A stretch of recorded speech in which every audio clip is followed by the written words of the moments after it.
ನಮಸ್ಕಾರ ಸ್ನೇಹಿತರೆ, ಅಮೋಘ ವರ್ಷ ಕೋಚಿಂಗ್ ಸೆಂಟರ್ ಯೂಟ್ಯೂಬ್ ಚಾನಲ್ಗೆ ನಿಮಗೆಲ್ಲ ಸ್ವಾಗತ. ಮಿಷನ್ KIS ನ ಭಾಗವಾಗಿ ನಡೆಸ್ತಾ ಇರುವಂತಹ ಈ ನವೆಂಬರ್ ತಿಂಗಳ ಪ್ರಮುಖ ಕರೆಂಟ್ ಅಫೇರ್ಸ್ ಟಾಪಿಕ್ಸ್ಗಳನ್ನು ಕ್ವಶನ್ ಆ್ಯಂಡ್ ಆನ್ಸರ್ ಫಾರ್ಮ್ಯಾಟ್ನಲ್ಲಿ ರಿವೈಸ್ ಮಾಡ್ತಾ ಇದ್ದೇವೆ. ಹಿಂದಿನ ವಿಡಿಯೋಸ್ಗಳನ್ನು ಪ್ಲೇಲಿಸ್ಟ್ನಲ್ಲಿ ಹೋಗಿ ನೋಡ್ಕೋಬಹುದು. ಈ ರಿವಿಷನ್ ಸಿರೀಸ್ನ 5ನೇ ವಿಡಿಯೋ ಇದಾಗಿದ್ದು, ಇವತ್ತಿನ ಸೆಷನ್ನ ಮೊದಲನೇ ಪ್ರಶ್ನೆ ಏನು ಅಂತ ನೋಡೋಣ. ಭಾರತದ ಈ ಕೆಳಗಿನ ಯಾವ ಭಾಗವನ್ನು ಬೋಡೋಲ್ಯಾಂಡ್ ಅಂತ ಕರೀತಾರೆ, ಬೋಡೋಲ್ಯಾಂಡ್ ಟೆರಿಟೋರಿಯಲ್ ರೀಜನ್ ಅಂತ ಕರೀತಾರೆ ಅಂತ ಪ್ರಶ್ನೆ ಇದೆ.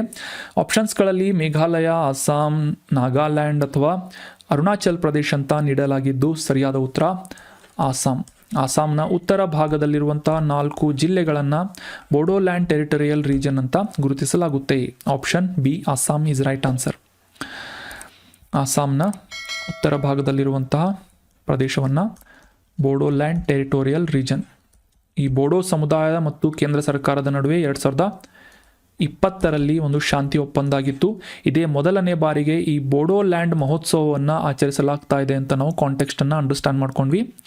ಅದೇ ರೀತಿಯಾಗಿ ಅಸ್ಸಾಂನ ಗಡಿಗಳನ್ನು ಹಂಚಿಕೊಳ್ಳುವಂಥ ರಾಜ್ಯಗಳನ್ನು ಕೂಡ ಅಬ್ಸರ್ವ್ ಮಾಡಿದ್ವಿ. ಅರುಣಾಚಲ್, ನಾಗಾಲ್ಯಾಂಡ್, ಮಣಿಪುರ್, ಮಿಜೋರಾಂ, ತ್ರಿಪುರಾ, ಮೇಘಾಲಯ ಮತ್ತು ವೆಸ್ಟ್ ಬೆಂಗಾಲ್, ಪಶ್ಚಿಮ ಬಂಗಾಳ. ಇಂಟರ್ನ್ಯಾಷನಲ್ ಬಾರ್ಡರನ್ನು ಕೂಡ ಹಂಚಿಕೊಳ್ಳುತ್ತೆ ಭೂತಾನ್ ದೇಶದೊಂದಿಗೆ ಅಂತ ನಾವು ಅಂಡರ್ಸ್ಟ್ಯಾಂಡ್ ಮಾಡ್ಕೊಂಡ್ವಿ. So that was out brief information of Bodoland.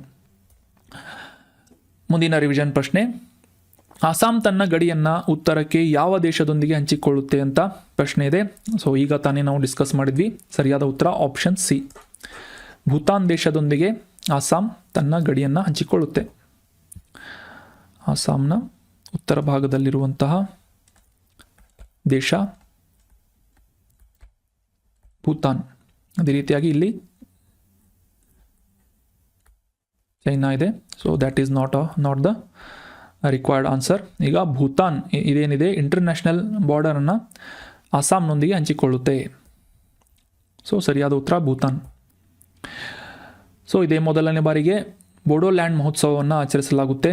ಅಸ್ಸಾಂನ ಉತ್ತರ ಭಾಗದಲ್ಲಿರುವಂಥ ಕೆಲವೊಂದಿಷ್ಟು ಜಿಲ್ಲೆಗಳನ್ನು ಬೋಡೋಲ್ಯಾಂಡ್ ಅಂತ ಗುರುತಿಸಲಾಗುತ್ತೆ. ಅಂದರೆ ಇಲ್ಲಿ ವಾಸಿಸುವಂತಹ ಬೋಡೋ ಸಮುದಾಯದವರ ಒಂದು ಸಂಸ್ಕೃತಿಯನ್ನು, ಪರಂಪರೆಯನ್ನು ಹೈಲೈಟ್ ಮಾಡುವಂಥ ಉದ್ದೇಶದಿಂದ ಇದೇ ಮೊದಲನೇ ಬಾರಿಗೆ ಬೋಡೋಲ್ಯಾಂಡ್ ಮಹೋತ್ಸವವನ್ನು ಆಚರಿಸಲಾಗ್ತಾ ಇದೆ ಅಂತ ನಾವು ಅಬ್ಸರ್ವ್ ಮಾಡ್ಬೋದು. ಮುಂದಿನ ರಿವಿಷನ್ ಪ್ರಶ್ನೆ, ಈ ಕೆಳಗಿನವುಗಳಲ್ಲಿ ಸೆನ್ನಾಟೋರಾ ಸಸ್ಯದ ಬಳಕೆಗಳಲ್ಲಿ ಯಾವುದು ಒಂದಾಗಿಲ್ಲ ಅಂತ ಪ್ರಶ್ನೆ ಇದೆ. Which of the below is not the use of Senna tora species plant ಅಂತ ಪ್ರಶ್ನೆ ಇದೆ. ಆಪ್ಷನ್ಗಳಲ್ಲಿ ಸರಿಯಾದ ಉತ್ತರ ಏನು ಅಂತಂದರೆ ಆಪ್ಷನ್ ಸಿ, ಕಟ್ಟಡ ನಿರ್ಮಾಣ. ಇವುಗಳನ್ನು ಹೊರತುಪಡಿಸಿ ಪ್ರಾಣಿಗಳ ಆಹಾರಕ್ಕಾಗಿ, ಔಷಧಕ್ಕಾಗಿ ಅಥವಾ ವಿಷವಾಗಿ ಕೂಡ ಈ ಸೆನಾಟೋರಾ ಸಸ್ಯವನ್ನು ಬಳಸಲಾಗುತ್ತೆ. ಸೊ ಕಟ್ಟಡ ನಿರ್ಮಾಣಕ್ಕಾಗಿ ಅಲ್ಲ. ಯಾಕಂತಂದರೆ ಈ ಇಮೇಜ್ನಲ್ಲಿ ನೋಡ್ಬೋದು, ಇದು ಒಂದು ಚಿಕ್ಕದಾದಂತಹ, ಸಾಕಷ್ಟು ಶೀಘ್ರವಾಗಿ ಬೆಳೆಯಬಲ್ಲಂತಹ ಸಾಮರ್ಥ್ಯವನ್ನು ಹೊಂದಿರುವಂತಹ ಸಸ್ಯವಾಗಿದೆ ಮತ್ತು ಸಾಮಾನ್ಯವಾಗಿ ಸುಮಾರು 5-6 ತಿಂಗಳು ಮಾತ್ರ ಇದ್ದು ನಂತರ ಒಣಗಿ ಹೋಗುವಂತಹ ಸಸ್ಯವಾಗಿದೆ ಸೆನ್ನಾಟೋರಾ. ಇದು ಒಂದು ಇನ್ವೇಸಿವ್ ಸ್ಪೀಸೀಸ್ ಅಥವಾ ಇನ್ವೇಸಿವ್, ಇದು ಒಂದು ಕಳೆ ಸಸ್ಯ ಅಂತ ನಾವು ಅಂಡರ್ಸ್ಟ್ಯಾಂಡ್ ಮಾಡ್ಕೋಬೇಕು.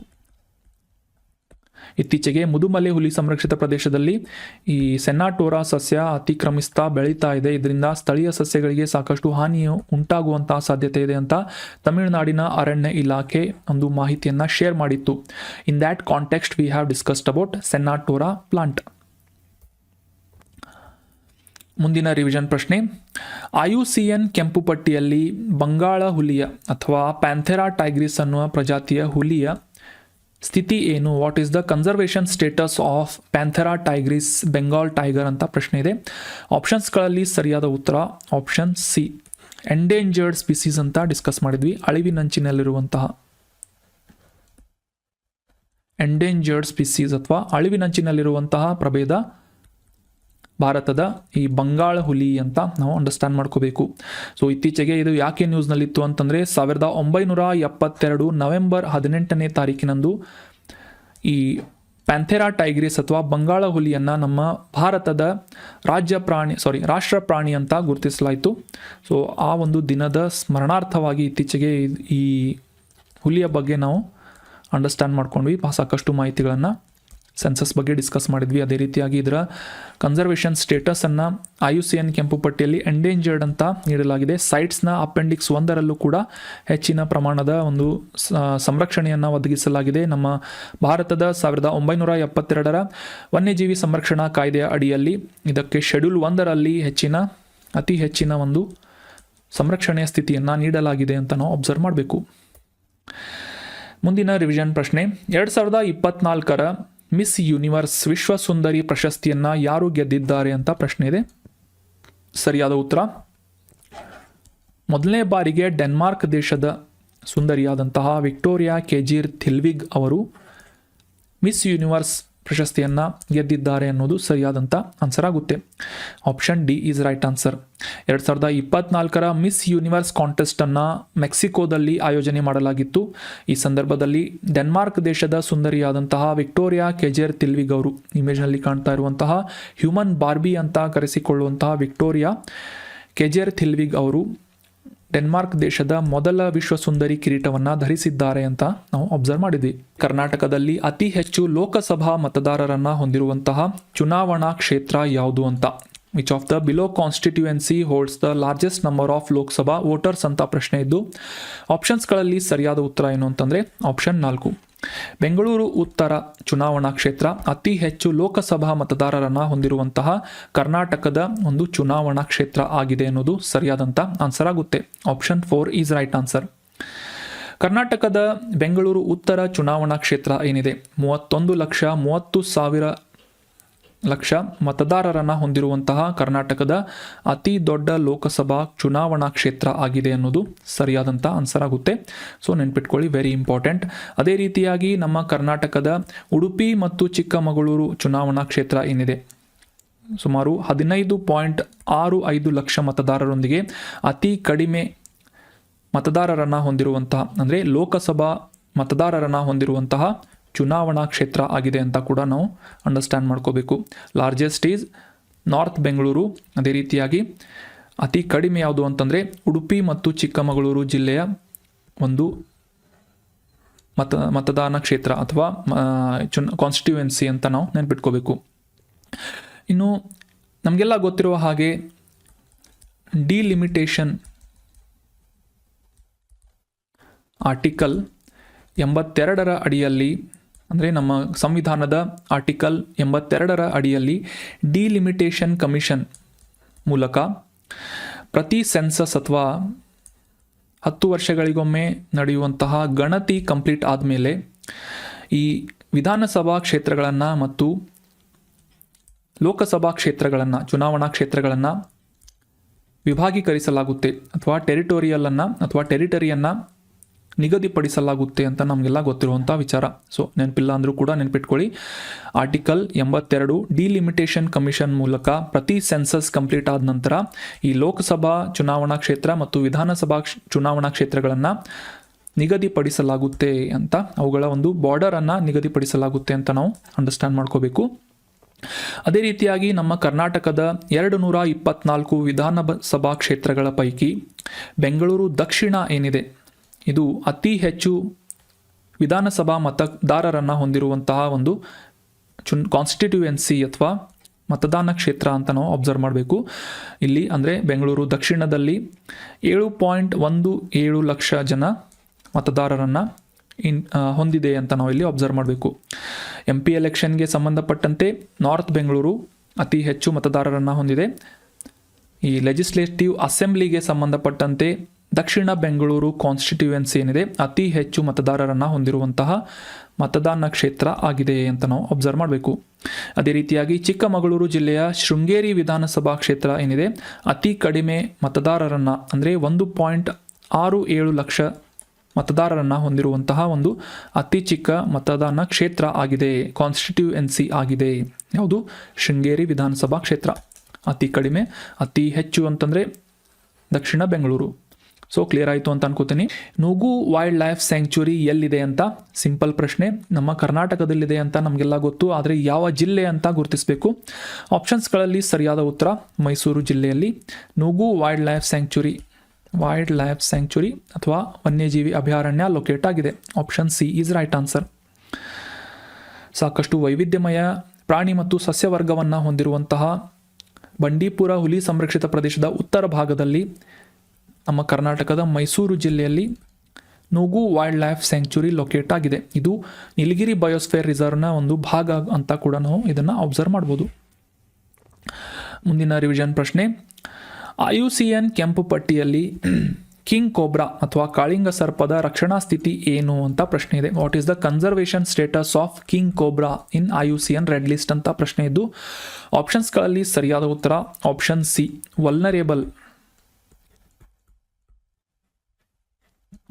ಅಥವಾ ದುರ್ಬಲ ಪ್ರಜಾತಿಯ ಪ್ರಾಣಿಯನ್ನಾಗಿ ಕಿಂಗ್ ಕೋಬ್ರಾವನ್ನು ಇನ್ಕ್ಲೂಡ್ ಮಾಡಲಾಗಿದೆ IUCN ಕೆಂಪು ಪಟ್ಟಿಯಲ್ಲಿ, international union for conservation of nature.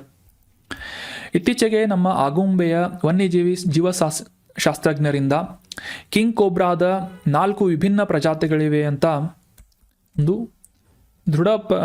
ದೃಢಪಡಿಸಿದ್ದಾರೆ ಅಥವಾ ಖಚಿತಪಡಿಸಿದ್ದಾರೆ, ಕನ್ಫರ್ಮೇಷನ್ ಅನ್ನು ನೀಡಿದ್ದಾರೆ ಅಂತ ನ್ಯೂಸ್ನಲ್ಲಿ ಪಬ್ಲಿಷ್ ಆಗಿತ್ತು. ಸೊ ಈ 4 ಕಿಂಗ್ ಕೋಬ್ರಾದ ಪ್ರಜಾತಿಗಳು ಯಾವುವು ಅಂತ ಕೂಡ ನಾವು ಡೀಟೇಲ್ ಆಗಿ ಅಂಡರ್ಸ್ಟ್ಯಾಂಡ್ ಮಾಡ್ಕೊಂಡ್ವಿ. ಮುಖ್ಯವಾಗಿ ಓಫಿಯೋಫಾಗಸ್ ಕಿಂಗ್ ಕೋಬ್ರಾ, ಓಫಿಯೋಫಾಗಸ್ ಹನ್ನಾ, ಓಫಿಯೋಫಾಗಸ್ ಬಾಂಗರಸ್ ಮತ್ತು ಓಫಿಯೋಫಾಗಸ್ ಸಾಲ್ವತಾನ್ ಅಂತ ಗುರುತಿಸ್ಬೋದು. So examination point of view ಈ ಓಫಿಯೋಫಾಗಸ್ ಅಂದರೆ ಏನು ಅಂತ ಏನಾದರೂ ಪ್ರಶ್ನೆ ಬಂದರೆ ಇದು ಕಿಂಗ್ ಕೋಬ್ರಾ ಅಥವಾ ಕಳಿಂಗ ಸರ್ಪದ ಒಂದು ಪ್ರಜಾತಿಯಾಗಿದೆ ಅಂತ ನೆನ್ಪಿಟ್ಕೊಂಡ್ರು ಸಾಕು. ಇದರ ಸಂರಕ್ಷಣಾ ಸ್ಥಿತಿ ದುರ್ಬಲ ಕ್ಯಾಟಗರಿಯಲ್ಲಿ ಇದು ಬರುತ್ತೆ. ಸೈಟ್ಸ್ನ ಅಪೆಂಡಿಕ್ಸ್ 2ರಲ್ಲಿ ಇದನ್ನು ಸೇರಿಸಲಾಗಿದೆ. ಇದರ ಒಂದು ಸಂರಕ್ಷಣಾ ಸ್ಥಿತಿ ಇದೆ ಅಂತ ನಾವು ಅಬ್ಸರ್ವ್ ಮಾಡ್ಬೋದು. ಜಗತ್ತಿನ ಅತಿ ಹೆಚ್ಚು ವೆನಮಸ್ ಆದಂತಹ ಸ್ನೇಕ್ಸ್ಗಳಲ್ಲಿ ಕಿಂಗ್ ಕೋಬ್ರಾ ಕೂಡ ಒಂದು. ಮೃತ ಸಮುದ್ರ ಅಥವಾ ಡೆಡ್ ಸಿ ಎಲ್ಲಿದೆ ಅಂತ ಸಿಂಪಲ್ ಪ್ರಶ್ನೆ. ಆಪ್ಷನ್ಸ್ಗಳಲ್ಲಿ ಸರಿಯಾದ ಉತ್ತರ ಏನು ಅಂತಂದರೆ ಪಶ್ಚಿಮ ಏಷ್ಯಾ ಭಾಗದಲ್ಲಿರುವಂತಹ ಜೋರ್ಡಾನ್ ಮತ್ತು ಇಸ್ರೇಲ್ ದೇಶದ ನಡುವೆ ಡೆಡ್ ಸಿ ಲೊಕೇಟ್ ಆಗಿದೆ. ಇದು ಒಂದು ಭೂವೇಷ್ಟಿತ ಲ್ಯಾಂಡ್ ಲಾಕ್ಡ್ ಆದಂತಹ ಒಂದು ಸರೋವರ ಅಥವಾ ಸಮುದ್ರ ಅಂತ ನಾವು ಸಿಂಪಲ್ ಆಗಿ ಅಂಡರ್ಸ್ಟ್ಯಾಂಡ್ ಮಾಡ್ಕೋಬೇಕು. ಮುಂದಿನ ರಿವಿಷನ್ ಪ್ರಶ್ನೆ, ಮೃತ ಸಮುದ್ರ ಏಕೆ ಜೀವರಹಿತವಾಗಿದೆ, ಅಂದರೆ ಯಾವುದೇ ಜೀವ ವೈವಿಧ್ಯತೆ ಇಲ್ಲದೇ ಇರುವಂತಹ ಒಂದು ವಾಟರ್ ಬಾಡಿ ಆಗಿದೆ ಅಂತ ಪ್ರಶ್ನೆ ಇದೆ. ಡೆಡ್ ಸಿ ಸರಿಯಾದ ಉತ್ತರ ನಮಗೆಲ್ಲ ಗೊತ್ತು. ಅತಿ ಹೆಚ್ಚಿನ ಲವಣಾಂಶದ ಕಾರಣಕ್ಕಾಗಿ ಇಲ್ಲಿ ಹೆಚ್ಚು ವೈವಿಧ್ಯಮಯವಾದಂತಹ ಪ್ರಾಣಿಗಳನ್ನು ನಾವಿಲ್ಲಿ ಅಬ್ಸರ್ವ್ ಮಾಡೋಕ್ಕೆ ಸಾಧ್ಯ ಆಗೋದಿಲ್ಲ ಅಂತ ನಾವು ಅಬ್ಸರ್ವ್ ಮಾಡ್ಬೋದು. Option B is right answer. Jordan ನದಿಯಿಂದ ನೀರನ್ನು ಪಡೆದುಕೊಳ್ಳುವಂತಹ ಇನ್ಲೆಟನ್ನು ಹೊಂದಿರುವಂತಹ ಪಶ್ಚಿಮ ಏಷ್ಯಾದ ಡೆಡ್ ಸಿ ಏನಿದೆ, ಯಾವುದೇ ರೀತಿಯಾದಂಥ ಔಟ್ಲೆಟನ್ನು ಹೊಂದಿಲ್ಲದೆ ಇರುವುದ ಕಾರಣಕ್ಕಾಗಿ ಸೂರ್ಯನ ಬೆಳಕಿನಲ್ಲಿ ಆವಿಯಾಗಿ ಹೋಗುವಂತಹ ನೀರು ಉಳಿದುಕೊಳ್ಳುವಂತಹ ಲವಣಾಂಶದ ಕಾರಣಕ್ಕಾಗಿ ಹೆಚ್ಚಿನ ಒಂದು ಲವಣಾಂಶ ಅಥವಾ ಸ್ಯಾಲಿನಿಟಿಯನ್ನು ಹೊಂದಿದೆ ಡೆಡ್ ಸಿ ಅಂತ ನಾವು ಅಬ್ಸರ್ವ್ ಮಾಡ್ಬೋದು. ಜೋರ್ಡಾನ್ ಮತ್ತು ಇಸ್ರೇಲ್ ದೇಶದ ನಡುವೆ ಲೊಕೇಟ್ ಆಗಿದೆ. ಫುಡ್ ಆ್ಯಂಡ್ ಅಗ್ರಿಕಲ್ಚರಲ್ ಆರ್ಗನೈಸೇಷನ್ ಅಥವಾ ಆಹಾರ ಮತ್ತು ಕೃಷಿ ಸಂಸ್ಥೆಯ ಹೆಡ್ ಕ್ವಾರ್ಟರ್ ಎಲ್ಲಿದೆ ಅಥವಾ ಕೇಂದ್ರ ಕಚೇರಿ ಎಲ್ಲಿದೆ ಅಂತ ಪ್ರಶ್ನೆಯನ್ನು ಕೇಳಲಾಗಿದೆ. ಆಪ್ಷನ್ಸ್ಗಳಲ್ಲಿ ಸರಿಯಾದ ಉತ್ತರ ಏನು ಅಂತಂದರೆ ಆಪ್ಷನ್ 2, ಇಟಲಿ ದೇಶದ ರೋಮ್ ನಗರದಲ್ಲಿ ಆಹಾರ ಮತ್ತು ಕೃಷಿ ಸಂಸ್ಥೆ ಲೊಕೇಟ್ ಆಗಿದೆ. ಅಂದರೆ ಇದರ ಮುಖ್ಯ ಕಚೇರಿ ಲೊಕೇಟ್ ಆಗಿದೆ ಅನ್ನೋದು ಸರಿಯಾದಂಥ ಆನ್ಸರ್ ಆಗುತ್ತೆ. ಸಾಕಷ್ಟು ಜನ ಕಮೆಂಟ್ ಮಾಡಿದಿರಿ. ಜಾಗತಿಕವಾಗಿ ಈ ಪೋಷಣೆ ಮತ್ತು ಆಹಾರ ಭದ್ರತೆಯನ್ನು ಉತ್ತೇಜಿಸುವಂತಹ ಉದ್ದೇಶದಿಂದ ಮತ್ತು ಹಸಿವನ್ನು ನಿರ್ಮೂಲನೆ ಮಾಡುವಂತಹ ಉದ್ದೇಶದಿಂದ 1945ನೇ ಇಸವಿಯಲ್ಲಿ ವಿಶ್ವಸಂಸ್ಥೆಯ ಒಂದು ಪ್ರಮುಖ ಏಜೆನ್ಸಿ ಆಗಿ food and agricultural organisation FAO ಅನ್ನುವ ಸಂಸ್ಥೆಯನ್ನು ಪ್ರಾರಂಭಿಸಲಾಗುತ್ತೆ. ಸದ್ಯಕ್ಕೆ 194 ಜಾಗತಿಕ ದೇಶಗಳು ಮತ್ತು ಯುರೋಪಿಯನ್ ಯೂನಿಯನ್ ಅನ್ನು ಒಳಗೊಂಡಂತೆ 195 ಸದಸ್ಯರನ್ನು ಈ ಫುಡ್ ಆ್ಯಂಡ್ ಅಗ್ರಿಕಲ್ಚರಲ್ ಆರ್ಗನೈಸೇಷನ್ ಹೊಂದಿದೆ. ಇದರ ಉದ್ದೇಶ ಏನು ಅಂತ ಆಲ್ರೆಡಿ ನಾವು ಅಂಡರ್ಸ್ಟ್ಯಾಂಡ್ ಮಾಡ್ಕೊಂಡ್ವಿ. ನ್ಯೂಟ್ರಿಷನಲ್ ಸಪೋರ್ಟ್ಸ್ ಮತ್ತು ಈ ಫುಡ್ ಸೆಕ್ಯೂರಿಟಿಯನ್ನು ಎನ್ಶೋರ್ ಮಾಡುವುದು ಮತ್ತು ಇರಾಡಿಕೇಷನ್ ಆಫ್ ಹಂಗರ್ ಅಂದರೆ ಹಸಿವನ್ನು ನಿರ್ಮೂಲನೆ ಮಾಡುವಂತಹ ಒಂದು ಮಹಾ ಉದ್ದೇಶದಿಂದ ಈ ಒಂದು ಸಂಸ್ಥೆಯನ್ನು 1945ರಲ್ಲಿ ಸ್ಥಾಪನೆ ಮಾಡಲಾಗುತ್ತೆ. ಇದು ಕೂಡ ವಿಶ್ವಸಂಸ್ಥೆಯ ಒಂದು ಪ್ರಮುಖ ಏಜೆನ್ಸಿಯಾಗಿದೆ ಅನ್ನೋದು examination point of view important ಆಗುತ್ತೆ. ಮತ್ತು ಇದರ ಕೆಲವೊಂದಿಷ್ಟು ಭ್ರಾತೃ ಸಂಸ್ಥೆಗಳು ಯಾವುವು ಅಂತಂದರೆ ವಿಶ್ವ ಆಹಾರ ಕಾರ್ಯಕ್ರಮ ಅಂದರೆ ವರ್ಲ್ಡ್ ಫುಡ್ ಪ್ರೋಗ್ರಾಮ್ ಮತ್ತು ಕೃಷಿ ಅಭಿವೃದ್ಧಿಗಾಗಿ ಅಂತಾರಾಷ್ಟ್ರೀಯ ನಿಧಿ international fund for agricultural development ಅನ್ನುವ 2 ಬ್ರದರ್ ಆರ್ಗನೈಸೇಷನ್ಸ್ಗಳನ್ನು ಕೂಡ ಈ ಫುಡ್ ಆ್ಯಂಡ್ ಅಗ್ರಿಕಲ್ಚರಲ್ ಆರ್ಗನೈಸೇಷನ್ ಹೊಂದಿದೆ ಅಂತ ನಾವು ಅಂಡರ್ಸ್ಟ್ಯಾಂಡ್ ಮಾಡ್ಕೋಬೇಕು. ಅದೇ ರೀತಿಯಾಗಿ ಎಕ್ಸಾಮ್ಸ್ಗಳಲ್ಲಿ ಈ ರಿಪೋರ್ಟ್ಸ್ಗಳ ಬಗ್ಗೆ ಕೂಡ ಪ್ರಶ್ನೆಗಳನ್ನು ಕೇಳ್ತಾ ಇರ್ತಾರೆ. ಯಾವ ಸಂಸ್ಥೆಯ ಮೂಲಕ ಯಾವುದೇ ಒಂದು XYZ ರಿಪೋರ್ಟನ್ನು ಪಬ್ಲಿಷ್ ಮಾಡಲಾಗುತ್ತೆ ಅಂತ ಕೇಳ್ತಾ ಇರ್ತಾರೆ. ಸೊ ಈಗ ಈ ಫುಡ್ ಆ್ಯಂಡ್ ಅಗ್ರಿಕಲ್ಚರಲ್ ಆರ್ಗನೈಸೇಷನ್ ಮೂಲಕ ಪಬ್ಲಿಷ್ ಮಾಡಲಾಗುವಂತಹ ಪ್ರಮುಖ ರಿಪೋರ್ಟ್ಸ್ಗಳು, ವರದಿಗಳು ಯಾವುವು ಅಂತಂದರೆ the state of the world's forest, ಅಂದರೆ SOFO, ಸೋಫೋ ಅಂತ ನೆನ್ಪಿಟ್ಕೊಳ್ಳಿ. The state of the world fisheries and aquaculture, ಅಂದರೆ ಸೋಫಿಯಾ ಅಂತ, ಫಿಶರಿ ಆ್ಯಂಡ್ ಆಕ್ವಾಕಲ್ಚರ್ ಅಂತ. ಅದೇ ರೀತಿಯಾಗಿ the state of agricultural commodity markets, SOCO, SOCO, ಮತ್ತು ಈ the state of food security and nutrition in the world, SOFI. So ಈ ರೀತಿಯಾಗಿ ಪ್ರಮುಖ 4 ವರದಿಗಳನ್ನು ಈ ಫುಡ್ ಆ್ಯಂಡ್ ಅಗ್ರಿಕಲ್ಚರಲ್ ಆರ್ಗನೈಸೇಷನ್ ಮೂಲಕ ಪಬ್ಲಿಷ್ ಮಾಡಲಾಗುತ್ತೆ ಅಂತ ಇಂಪಾರ್ಟೆಂಟ್ ಆಗಿ ನೆನ್ಪಿಟ್ಕೋಬೇಕು, ನೋಟ್ ಮಾಡಿ ಇಟ್ಕೊಳ್ಳಿ. ಸೋಫೋ, ಸೋಫಿಯಾ, ಸೋಫಿ ಮತ್ತು ಸೋಕೋ ಅಂತ ಇವೆಲ್ಲ ಫುಡ್ ಆ್ಯಂಡ್ ಅಗ್ರಿಕಲ್ಚರಲ್ ಆರ್ಗನೈಸೇಷನ್ ಮೂಲಕ ಪ್ರಕಟಣೆ ಮಾಡಲಾಗುವಂತಹ ಪ್ರಮುಖ ವರದಿಗಳಾಗಿವೆ. ಸೊ ಎಕ್ಸಾಮ್ನಲ್ಲಿ ಕನ್ಫ್ಯೂಸ್ ಮಾಡ್ಕೋಬೇಡಿ. ಕನ್ಫ್ಯೂಸ್ ಆದರೆ 2 ಅಥವಾ 3 ನಿಮಿಷ ನಿಮ್ಮದು ವೇಸ್ಟ್ ಆಗುತ್ತೆ. ರೆಗ್ಯುಲರ್ ಆಗಿ ರಿವೈಸ್ ಮಾಡ್ಕೊಳ್ತಾ ಇರಿ, ನೋಟ್ಸ್ಗಳನ್ನು ಡೌನ್ಲೋಡ್ ಮಾಡಿಕೊಂಡು. ಇನ್ನು ಇದರ ಹೆಡ್ ಕ್ವಾರ್ಟರ್ ಎಲ್ಲಿದೆ ಅಂತಂದರೆ ಇಟಲಿ ದೇಶದ ರೋಮ್ ನಗರದಲ್ಲಿ. ಮೋಡ ಬಿತ್ತನೆ ಅಥವಾ ಕ್ಲೌಡ್ ಸೀಡಿಂಗ್ ಅಂದರೆ ಏನು ಅಂತ ಪ್ರಶ್ನೆ ಇದೆ.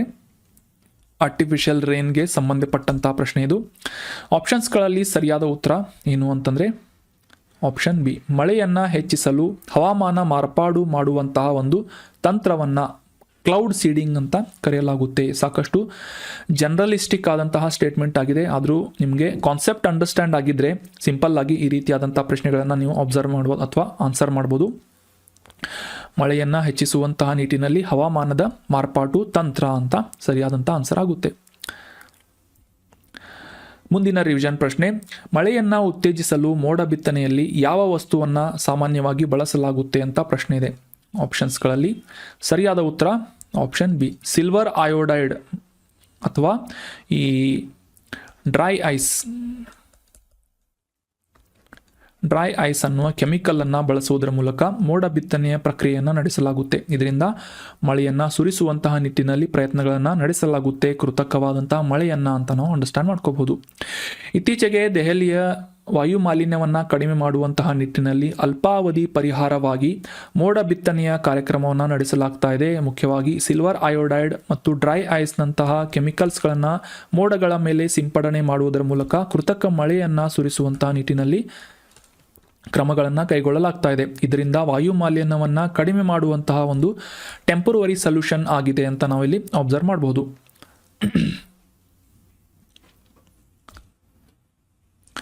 ಮುಂದಿನ ರಿವಿಷನ್ ಪ್ರಶ್ನೆ, 2024ರ ಸಂಯುಕ್ತ ವಿಮೋಚನ್ ಅನ್ನುವ ವ್ಯಾಯಾಮದಲ್ಲಿ ಯಾವ ಭಾರತೀಯ ಸೇನಾ ಶಾಖೆ ಭಾಗಿಯಾಗಿಲ್ಲ ಅಂತ ಪ್ರಶ್ನೆ ಇದೆ. ಆಪ್ಷನ್ಸ್ಗಳಲ್ಲಿ ಸರಿಯಾದ ಉತ್ತರ option D, border security force ಅಥವಾ ಭಾರತೀಯ ಗಡಿ ಭದ್ರತಾ ಪಡೆಗಳನ್ನು ಹೊರತುಪಡಿಸಿ ಭಾರತೀಯ ಸೇನೆ, ಭಾರತೀಯ ವಾಯುಪಡೆ ಮತ್ತು ನೇವಿ ಅಥವಾ ನೌಕಾಪಡೆಗಳು ಈ ಸಂಯುಕ್ತ ವಿಮೋಚನ್ ಅನ್ನುವ ಎಕ್ಸರ್ಸೈಸ್ನಲ್ಲಿ ಭಾಗಿಯಾಗಿವೆ ಅನ್ನೋದು ಸರಿಯಾದಂಥ ಆನ್ಸರ್ ಆಗುತ್ತೆ. ಇತ್ತೀಚೆಗೆ ನಡೆದಂತಹ ಈ ಸಂಯುಕ್ತ ವಿಮೋಚನ್ ಅನ್ನುವ 2024ರ ವ್ಯಾಯಾಮದ ಮಹತ್ವ ಏನು ಅಂತ ಪ್ರಶ್ನೆ ಇದೆ. ಆಪ್ಷನ್ಸ್ಗಳಲ್ಲಿ ಸರಿಯಾದ ಉತ್ತರ ಏನು ಅಂತಂದರೆ ಆಪ್ಷನ್ ಬಿ, ರಾಷ್ಟ್ರೀಯ ವಿಪತ್ತು ಪ್ರಕ್ರಿಯೆ ಸಾಮರ್ಥ್ಯಗಳನ್ನು ಸುಧಾರಿಸಲು ಮತ್ತು humanitarian assistance and disaster relief, ಅಂದರೆ ಮಾನವೀಯ ನೆರವು ಮತ್ತು ಈ ನೈಸರ್ಗಿಕ ಪ್ರಕೋಪಗಳ ಒಂದು ಪರಿಹಾರವನ್ನು ಕಂಡುಕೊಳ್ಳುವಂತಹ ನಿಟ್ಟಿನಲ್ಲಿ ಈ ಒಂದು ಪ್ರಮುಖ ವೇದಿಕೆಯನ್ನು ಏರ್ಪಡಿಸಲಾಗಿತ್ತು, ಆಯೋಜನೆ ಮಾಡಲಾಗಿತ್ತು. ಸಂಯುಕ್ತ ವಿಮೋಚನ್ 2024 ಅನ್ನೋ ಹೆಸರಿನಲ್ಲಿ ಅಂತ ನಾವು ಅಂಡರ್ಸ್ಟ್ಯಾಂಡ್ ಮಾಡ್ಕೋಬೋದು. Option B is right answer. ಇತ್ತೀಚೆಗೆ ಗುಜರಾತ್ನ ಅಹಮದಾಬಾದ್ ಮತ್ತು ಪೋರ್ಬಂದರ್ನಲ್ಲಿ ಸಂಯುಕ್ತ ವಿಮೋಚನ್ ಅನ್ನುವ ಎಕ್ಸಸೈಸನ್ನು ಕಂಡಕ್ಟ್ ಮಾಡಲಾಗುತ್ತೆ. ಮುಖ್ಯ ಉದ್ದೇಶ ಏನು ಅಂತಂದರೆ ಈ ವಾರ್ಷಿಕವಾಗಿ ನಡೆಸಲಾಗುವಂತಹ ಬಹುಪಕ್ಷೀಯ ಮಾನವೀಯ ನೆರವು ಅಂದರೆ ಹ್ಯುಮನಿಟೇರಿಯನ್ ಅಸಿಸ್ಟೆನ್ಸ್ ಮತ್ತು ವಿಪತ್ತು ಪರಿಹಾರ ಅಂದರೆ ಡಿಸಾಸ್ಟರ್ ರಿಲೀಫ್ HADARನ ಮುಖ್ಯ ಉದ್ದೇಶವನ್ನು ಇಟ್ಕೊಂಡು ಭಾರತದ ಪ್ರಮುಖ ಸಶಸ್ತ್ರ ಪಡೆಗಳು ಭಾಗವಹಿಸುವಿಕೆಯಿಂದ ಮತ್ತು ಇತರ ದೇಶಗಳ ಅಧಿಕಾರಿಗಳು ಭಾಗವಹಿಸುವುದರಿಂದ ಈ ಸೈಕ್ಲೋನ್ಸ್ಗಳಾಗಿರ್ಬೋದು, ಲ್ಯಾಂಡ್ಸ್ಲೈಡ್ಗಳಾಗಿರ್ಬೋದು, ಭೂಕಂಪಗಳು ಸಂಭವಿಸೋದಾಗಿರ್ಬೋದು, ಈ ರೀತಿಯಾದಂಥ ನೈಸರ್ಗಿಕ ಪ್ರಕೋಪಗಳನ್ನು ಒಂದು ಸಂದರ್ಭದಲ್ಲಿ ನಿರ್ವಹಣೆ ಮಾಡುವಂತಹ ಒಂದು ಉದ್ದೇಶವನ್ನು ಈ ಸಂಯುಕ್ತ ವಿಮೋಚನ್ ವ್ಯಾಯಾಮ ಹೊಂದಿದೆ. ಇದು ಯುದ್ಧ ವ್ಯಾಯಾಮ ಅಲ್ಲ ಅನ್ನೋದು ಕೂಡ ಇಂಪಾರ್ಟೆಂಟ್ ಆದಂಥ ಮಾಹಿತಿ ಆಗುತ್ತೆ. ಎಕ್ಸಸೈಸ್ ಅಂತ ಅಥವಾ ವ್ಯಾಯಾಮ ಅಂತ ಬಂದರೆ ಸಾಮಾನ್ಯವಾಗಿ ನಾವೆಲ್ಲ ರೆಗ್ಯುಲರ್ ಆಗಿ ಯುದ್ಧ ವ್ಯಾಯಾಮಗಳ ಬಗ್ಗೆ ಡಿಸ್ಕಸ್ ಮಾಡ್ತಾ ಇರ್ತೀವಿ. ಆದರೆ ಇದರ ಉದ್ದೇಶ ಬೇರೆಯಾಗಿದೆ. ವಿಪತ್ತು ನಿರ್ವಹಣೆ ಅಥವಾ ನೈಸರ್ಗಿಕ ಪ್ರಕೋಪಗಳ ನಿರ್ವಹಣೆ ಅನ್ನೋದು ಇಂಪಾರ್ಟೆಂಟ್ ಆದಂಥ ಒಂದು ಡಿಫರೆನ್ಸ್ ಆಗುತ್ತೆ. ಮುಂದಿನ ರಿವಿಷನ್ ಪ್ರಶ್ನೆ, ಸಬರಮತಿ ನದಿ ಎಲ್ಲಿ ಹುಟ್ಟುತ್ತದೆ ಅಂತ ಪ್ರಶ್ನೆ ಇದೆ. ಆಪ್ಷನ್ಸ್ಗಳಲ್ಲಿ ಸರಿಯಾದ ಉತ್ತರ ಏನು ಅಂತಂದರೆ ರಾಜಸ್ಥಾನದಲ್ಲಿ ವ್ಯಾಪಿಸಿರುವಂತಹ ಅರಾವಳಿ ಬೆಟ್ಟಗಳ ಪರ್ವತ ಶ್ರೇಣಿಯಲ್ಲಿ ಸಬರಮತಿ ನದಿ ಹುಟ್ಟಿ ಗುಜರಾತ್ ಮೂಲಕ ಹರಿದು ಅರಬ್ಬಿ ಸಮುದ್ರವನ್ನು ಸೇರುತ್ತೆ. ಮುಂದಿನ ರಿವಿಷನ್ ಪ್ರಶ್ನೆ, ಈ ಕೆಳಗಿನವುಗಳಲ್ಲಿ ಯಾವುದು ಸಬರಮತಿ ನದಿಯ ಉಪನದಿಯಾಗಿಲ್ಲ? Which of the below is not the tributary of Sabarmati river ಅಂತ ಪ್ರಶ್ನೆ ಇದ್ದು ಆಪ್ಷನ್ಸ್ಗಳಲ್ಲಿ ಸರಿಯಾದ ಉತ್ತರ ಆಪ್ಷನ್ ಡಿ. ನರ್ಮದಾ ನದಿಯನ್ನು ಹೊರತುಪಡಿಸಿ ವಾಕಲ್, ಹತ್ಮತಿ ಮತ್ತು ವತ್ರಕ್ ಅನ್ನುವ ನದಿಗಳು ಸಬರಮತಿ ನದಿಯ ಉಪನದಿಗಳಾಗಿವೆ ಅಂತ ನಾವು ಇಲ್ಲಿ ಅಬ್ಸರ್ವ್ ಮಾಡ್ಬೋದು. ಇತ್ತೀಚೆಗೆ ಈ ಸಬರಮತಿ ನದಿಯ ಸುತ್ತಮುತ್ತಲಿನ ಪ್ರದೇಶವನ್ನು ಪುನರುಜ್ಜೀವನಗೊಳಿಸುವಂತಹ ನಿಟ್ಟಿನಲ್ಲಿ ಸಬರಮತಿ ರಿವರ್ ಫ್ರಂಟ್ ಡೆವಲಪ್ಮೆಂಟ್ ಪ್ರೋಗ್ರಾಮನ್ನು ಆಯೋಜನೆ ಮಾಡಲಾಗ್ತಾ ಇದೆ. ಮುಖ್ಯವಾಗಿ ಅಹಮದಾಬಾದ್ನ ಮತ್ತು ಗಾಂಧಿನಗರದವರೆಗೆ ಸುಮಾರು 38 ಕಿಲೋಮೀಟರ್ಸ್ಗಳ ತೀರವನ್ನು ಪುನರುಜ್ಜೀವನಗೊಳಿಸುವಂತಹ ಒಂದು ಉದ್ದೇಶವನ್ನು ಇದು ಹೊಂದಿದೆ. ಅದೇ ರೀತಿಯಾಗಿ ಸಬರಮತಿ ನದಿಯ ಬಗ್ಗೆ ಕೂಡ ನಾವು ಸಾಕಷ್ಟು ಇಂಪಾರ್ಟೆಂಟ್ ಮಾಹಿತಿಗಳನ್ನು ಅಂಡರ್ಸ್ಟ್ಯಾಂಡ್ ಮಾಡ್ಕೊಂಡ್ವಿ. ರಾಜಸ್ಥಾನದ ಅರಾವಳಿ ಬೆಟ್ಟಗಳಲ್ಲಿ ಉದಯಪುರದಲ್ಲಿ ಹುಟ್ಟುವಂತಹ ನದಿ ಮುಂದೆ ಗುಜರಾತ್ ಮೂಲಕ ಸುಮಾರು 371 ಕಿಲೋಮೀಟರ್ಗಳನ್ನು ಕ್ರಮಿಸುವುದರ ಮೂಲಕ ಅರಬ್ಬಿ ಸಮುದ್ರವನ್ನು ಸೇರುತ್ತೆ ಅಂತ ನಾವು ಇಲ್ಲಿ ಅಬ್ಸರ್ವ್ ಮಾಡ್ಬೋದು. ಅಹಮದಾಬಾದ್ನ ಮಧ್ಯಭಾಗದಲ್ಲಿ ಈ ಸಬರಮತಿ ಹರಿಯುತ್ತದೆ ಮತ್ತು ಸುಮಾರು 21,600 ಚದರ ಕಿಲೋಮೀಟರ್ಗಳಷ್ಟು ಜಲಾನಯನ ಪ್ರದೇಶವನ್ನು ಹೊಂದಿದೆ ಅಂತ ಅಬ್ಸರ್ವ್ ಮಾಡ್ಬೋದು. ವಾಕಲ್, ಹತ್ಮತಿ, ವತ್ರಕ್ ಮತ್ತು ಸೇಯ ಅನ್ನುವ ನದಿಗಳು ಸಬರಮತಿ ನದಿಯ ಉಪನದಿಗಳಾಗಿವೆ. ಈ ಸಬರಮತಿ ನದಿ ಒಂದು ಇಂಡಿಪೆಂಡೆಂಟ್ ಆದಂತಹ ನದಿಯಾಗಿದ್ದರಿಂದ ಡೈರೆಕ್ಟಾಗಿ ಈ ಅರಾವಳಿ ಬೆಟ್ಟಗಳ ಶ್ರೇಣಿಯಲ್ಲಿ ಹುಟ್ಟಿ ಡೈರೆಕ್ಟಾಗಿ ಹರಿದು ಇಂಡಿಪೆಂಡೆಂಟ್ ಆಗಿ ಅರಬ್ಬಿ ಸಮುದ್ರವನ್ನು, ಅರೇಬಿಯನ್ ಓಷಿಯನನ್ನು ಸೇರುತ್ತೆ ಅಂತ ನಾವು ಅಬ್ಸರ್ವ್ ಮಾಡ್ಬೋದು, Arabian sea. So that was all about today's discussion friends. ಡಿಸ್ಕಷನ್ನಲ್ಲಿ ಭಾಗಿಯಾದಂತಹ ಎಲ್ಲ ಸ್ಟೂಡೆಂಟ್ಸ್ಗಳಿಗೂ ಕೂಡ ಥ್ಯಾಂಕ್ ಯು ಸೋ ಮಚ್. ಕಾಂಟೆಂಟನ್ನು ನಿಮ್ಮ ಎಲ್ಲ ಫ್ರೆಂಡ್ಸ್ಗಳ ಜೊತೆ ಶೇರ್ ಮಾಡಿ. ಚಾನಲನ್ನು ಸಬ್ಸ್ಕ್ರೈಬ್ ಮಾಡಿಲ್ಲ ಅಂದರೆ ಸಬ್ಸ್ಕ್ರೈಬ್ ಮಾಡಿ. ಏನಾದರೂ ಡೌಟ್ಸ್ಗಳಿದ್ದರೆ ಕಮೆಂಟ್ ಮಾಡಿ. ಎಲ್ಲರಿಗೂ ಎಕ್ಸಾಮ್ಸ್ಗಳಿಗೆ ಆಲ್ ದ ಬೆಸ್ಟ್ ಅಂತ ಹೇಳ್ತಾ thank you so much and have a nice day.